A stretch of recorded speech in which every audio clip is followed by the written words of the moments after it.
আমি হারিয়ে গিয়েও ফিরি। চঞ্চল রায়। ঘুম না আসা রাত্রের অন্ধকারে জীবনের সত্যকারের মানে খুঁজতে গিয়ে যখন আমি হারিয়ে ফেলি, সেই তখনই বেঁচে থাকার স্লোগান তুলে মিছিল চলে জাফনা, ঢাকা, করাচিতে।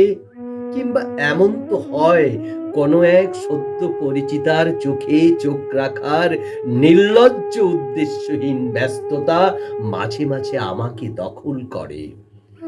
আর সেই তখনই দিন দুপুরে ইসরায়েলের বুলেটগুলো ছিন্ন করে প্যালেস্তাইনের বুকের শিরা। আর সেই তখনই নামিবিয়ার ভূগোল জুড়ে মুক্তিকামী কৃষ্ণাঙ্গেরা ভীষণ যুদ্ধ করে। আদালতের কাঠগড়ায় দাঁড়িয়ে চাওয়া পাওয়ার মেকি দ্বন্দ্বে যখন আমার মধ্যবিত্ত মন কেঁপে ওঠে, সেই তখনই চোখের সামনে ভাসতে থাকে ঝুলন্ত এক ফাঁসি কাঠে মুক্তিকামী বেঞ্জামিন। সেই তখনই আমার কানের পর্দা ভীষণ কাঁপতে থাকে কবি লোরকার কৃষ্ণ আর্তনাদে।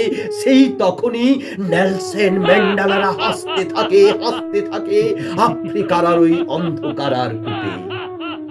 এবং তখন মনে পড়ে নাজিম জেল থেকে তার প্রিয়তমাকে লিখছে, এসব নিয়ে তুমি কিছু ভেবো না। জল্লাদের লোমশ হাত নাজিমের নীল চোখে বৃথায় খুঁজে ফিরবে ভয়।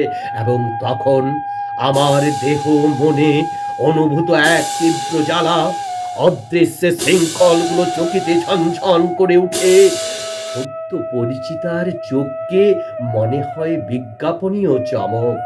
জীবনে নতুন ছন্দ পায়, তার একাকিত্ব মানুষের ভিড়ে মিশে একাকার হয় আমার মধ্যকারের সত্যিকারের আমিটা।